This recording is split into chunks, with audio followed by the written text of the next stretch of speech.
Hi, this is me pre-recorded, not live, so there's no chat. Unfortunately, we were having some issues with the stream just after the read-through portion finished, so I'm going to have to do the rest just recording it as a video. So we did not get very far into the discussion. What we did talk a little bit about was that the general reaction has been a little negative so far for most fans, but my core complaint with the chapter is not what happened to Sherry. As long as something is interesting and clearly has some thought put into it, I'm always going to be interested in it. And to me, that will often translate into me kind of enjoying it. But for many fans, they were not at all satisfied with what Raikou did with Sherry in this chapter, which is interesting because he has really satisfied fans with what he's done with other returning characters. Zatch, Tia, Conchime, Kyo, pretty much everyone has just put on a really good face and just really been shown off, even when people doubted they would be, like Conchime. So, at the end of last chapter, I had a lot of faith in Raikou. I was saying he's going to please most fans with this. And, you know, it's been a surprise to see that he has, in fact, not just done something neutral with Sherry, but he's almost taken her in a direction that a lot of her biggest fans are specifically not going to like. Because a lot of Sherry's biggest fans place a huge amount of importance in what Sherry's own mom did to her, and they take that very, very personally, with good reason. Um, and a lot of Sherry's biggest fans really care about that aspect of her character, her trauma, and how she got through it. So to see her, I think, even becoming even doing a version of what her mom did to her own kids, I think has probably made a lot of these fans really mad at Raikou. I've only seen a little bit of that, but just knowing how some of the fans are, I think this is going to continue to be a really controversial chapter, and it definitely has been. That discussion I have seen a lot of, though thankfully on our Discord server, the Makai server, the discussion is very good, measured. I haven't seen a lot of hate directed at anyone. So, not only is Sherry sort of putting her kids through something similar to what her mom put her through, which, it's really interesting why Raikou did that. And that's what I think about pretty much everything he did with this Sherry in this chapter is I want to know why he did it. There's a reason, there's thought put into it. I want to know why. And I don't know if we're really going to learn why. We might not ever see Claude, at all in this arc. I think it's likely that we will, because if Sherry's going to leave her kids to go off and fight in this big battle, I think we probably will see their dad. But Raikou doesn't always explain everything. And these choices are really interesting. To have Sherry sort of integrate her own view of I overcame trauma and no one should kind of have to, suffer through that, with the idea that hardships kind of make you better. And that's not something that surprised me too much coming from Raikou. That, you have to put in the work. It can be stressful. It can be annoying. It can take a lot of time out of your life, but you have to put in the work to make yourself better. And if you do go through something that is genuinely traumatic, which I don't think Sherry is trying to cause her kids trauma, but if you do go through something like that, you come out as better, that is a net positive for you as a person, is not surprising coming from Raikou, because that's kind of how he ends the entire first series, by positioning the Momoto battle as sort of a good thing that maybe shouldn't be stopped, even though they might not have the power to stop it, because of what it did and how it made those involved in it better people. So that's something that didn't surprise me too much coming from Raikou. What did surprise me more was the Claude stuff. I don't really know exactly what Raikou is doing with that, but it may just sort of be an example of the burden that Sherry is placing on herself, that she's a sacrificial character, She's a character who is all about self-sacrifice, and like many people in the series are. And so one of the ways she's sacrificing is by knowing that this infidelity is going on and just sort of ignoring it, and doing it for the betterment of her kids and of their community, which she helps out a lot, the various people in the community. Um, but it's still weird that such a strong character we know is being very strong, very forward, very focused, is just kind of letting this happen and not saying, well, I'm the Belmont, I'm the family. Yes, there is some rationale given that like Claude helps with the money a lot, but like surely there could still, if Riker really wanted to explain it, be something she could do to kick this guy to the curb and say, I'm going to take care of everyone on my own. And it's interesting that Riku is not doing that. Maybe he views the situation she's in as being more realistic. And that is sort of in keeping with some things he has done before, of saying that, yes, I'm writing a fictional story, but I want to remind readers of the real world and how it's not always so easy as it is in fiction. And it's not always so easy to take the lessons of a shonen manga and think that everything's going to be great if with just hard work and guts. And an example in Zatch Bell 1 where he did this was the T.M. Lee chapter, where their teacher transformed to some sort of Tommy Lee Jones inspired agent person who specifically says in no uncertain terms, not every kid should strive to be a manga artist. It's okay not to have big dreams. It's okay to just want to support your family and buckle down and do the work. So when I try to think about where Raikou is coming from with some of this stuff, that's what I think. But I do want all this to be resolved, and it is very sad to see Sherry, to a little bit of a tongue twister, to see Sherry both being this way, with her children, and then suffering with this, her husband being acting a fool like that. It's certainly depressing, and it's not like what we've seen from the other characters. We've seen the other characters be in very depressing situations, but those are always situations that are caused by the villains, not situations that you could feasibly say were almost caused by themselves, because Sherry has the opportunity to do something about her husband and she's not doing that. So I kind of want to keep this a little succinct because my computer has a lot of data on it, has a lot of video on it. I had to delete some stuff to make room for this video I'm recording right now. I will clear some stuff out after this, if I ever need to do this again, but I do want to make sure that it doesn't get full. So I do kind of want to go with a good clip here, and I don't have a chat to respond to. So when I'm done kind of saying my thoughts on something, that's kind of what I have to say about it. And that's kind of what I have to say about Sherry, because it's hard to know where Raiku's going to go with it, if he is going to give us a bigger insight on if there's an arc regarding this whole Claude thing. I do think he is playing with themes of going through hardship in order for the greater good, and I think he's contrasting Sherry not willing to do anything about her husband for the better of her community and family, while then when the cards are really on the table with this enemy attack, she's willing to get out there and suffer great physical harm to save her own kids. I just wonder if Raikou is thinking of what she is doing or not doing regarding her husband as Sherry being weak or Sherry being strong. I don't really know how Raikou sees it, and I'm kind of interested to know. I know how a lot of fans see it, is that she's being weak. I mean, she's, to use the internet parlance, she's been cucked. It's not a good thing. But I think that's sort of all I have to say about that for now. My core complaint with this chapter, which, like I said, is more important to me than anything having to do with what was done with Sherry as a character, because that's at least worth talking about. It's worth discussion, and it's interesting, is that the general formula that this series has is starting to get really old. We've seen several battles in the series up to now, and they almost all of them have the same trajectory.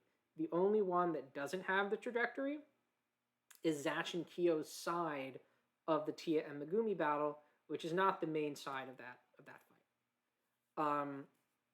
So what happens is the character will be sort of alone, depowered, and faced with an enemy, the invaders, that are much stronger than them, that they don't really have any hope of winning against.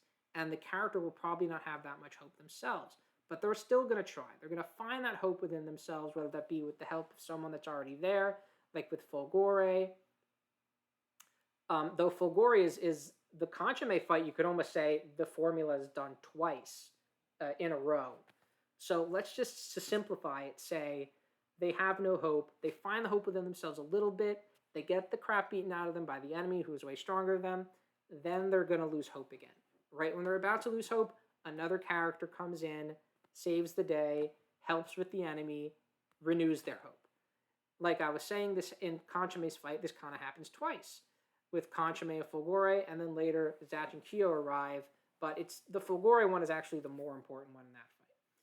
In the original, in Chapter 1, it's Kyo who saves the day. In Chapter 4, it's Zatch who saves the day. With Tia's fight, it's Megumi who saves the day. And then also kind of Zatch and Kyo. And now with Sherry, it's Apollo and Brago who are coming to save the day. And it's just getting old. When you compare it to the first series, there were actually a lot of ways that Raikou could set up a battle. He would have Zatch and Kyo get a surprise attack somewhere. He would have Zatch and Kyo get roped into something, like with Baransha, where it was like this complicated plan. Often he would have Zatch and Kyo actually get challenged by Momoto, who were both kind of essentially good like Apollo and bad like Coral Q. He would have Zatch and Kyo go on a daring mission to rescue a Momoto from the Chinese mafia. He would have Zatch and Kyo meet a good Momoto who becomes their friend and then have to work together with them to protect them from a bad Momoto. Those are just the ones that come off the top of my head. Yet in Zatch Bell 2, it's been the same formula every time. And it's really starting to wear on me. Now, do I think this is going to continue? Probably not. I think we're going to start seeing more battles where the good guys start out with having powers, like Zatch and Kyo's side of the Tia arc. And I think we're just going to see more battles where we're not just spending the time to say, hey, here's a returning character from the first series. They're all alone. They don't have any powers. Let's get them, let's put them through all this before someone can come and be their hero. But it's just really been annoying me to the point where the entire second half of this chapter, while I was liking the new character design and seeing Sherry be badass, I was like, it's still just the formula. And the first half of the chapter was more interesting to me in that way. The second half of the chapter is where the action is, so in that way it's engaging and it has the good art. But the first half of the chapter is where Raikou's doing something that no one freaking expected. So that's really interesting. And that's my core complaint with the chapter. There was a period which was the chapter where Zatch and Kyo go to the Momoto world. That is still my least favorite chapter, and I still am not reaching that level of like negativity or annoyance, which I don't like being at with this series as I was during that chapter. Just to sort of give you a barometer, I still have a pretty big level of faith in Raikou, especially after the last chapter where he did a lot of stuff I really wanted him to do after that chapter that I disliked so much. So I still have faith in the big picture that he's planning. And it seems like he's planning quite a lot at this point. The series has not started speeding up like we thought it would just yet. It's going to, but I think a lot of people would have expected that by now, by the end of Volume 3, we'd really be off to the races. We'd have a ton of characters reunited, a ton of the teams reunited, and a ton, just everyone just, let's go to the Momoto world, let's bring the fight to them. It could have feasibly been happening by now. Instead, we haven't even had the main four come up yet. Poor Ponygon has been shafted once again to make room for Brago, who I am excited to see. I hope he has a beard. That said, I'm going to end the discussion here because that's the most important stuff I have to say. Not too much speculation to be had about next chapter. You could reasonably think it's going to follow the formula again of they have to get their own spells back from the enemy and start using them and then maybe unlock a new spell. Or it could be something different. I'm not really sure. I am going to look forward to seeing Brago come out of that sarcophagus, whether he's blindfolded or not. But the other part of this title is the show and tell. And this is what I really want to do because it's very special to me. Um, I recently went on a trip to New York, as I mentioned at the beginning of the live section of this. And in New York City, they have a Kotobukiya bookstore. Um, might be Kotobukiya. I think it's Kotobukiya. But it is a huge bookstore that not only has a first floor that is just like a regular American bookstore, but has a second floor which is all Japanese stuff, and that includes um, English translated and published manga and manga that are in Japanese that are sold there. They have huge sections of them. And immediately when I went here, I said, okay, I have to look for two things. I have to look for uh, some of the re-release volumes of Zatch Bell 1, the Kraken Books ones, and then Volume 1 is Zatch Bell 2. And I did not find the re-release Zatch Bell 1, but I did find something arguably even better. So to start, I'm going to show off Volume 1 is Zatch Bell 2. I got it. It's the only Zatch Bell manga volume that they had there, which just kind of makes sense. They had quite a few copies of it, though. Sorry, Kinokuniya. What did I say? What did I say? I don't remember. Kitobukiya. I said something totally different, didn't I? I can't cut that out, unfortunately. Even though it's not live, I'm not going to cut it out. I said something totally different. I was way off. Thank you to Kinokuniya for this. And it was, I mean, looking for something like that and then seeing it is such a joy of being like, did I just actually just see you? Like, do a double take more than the jerking of my neck that I often normally do. And I mean, just seeing this for real is incredible.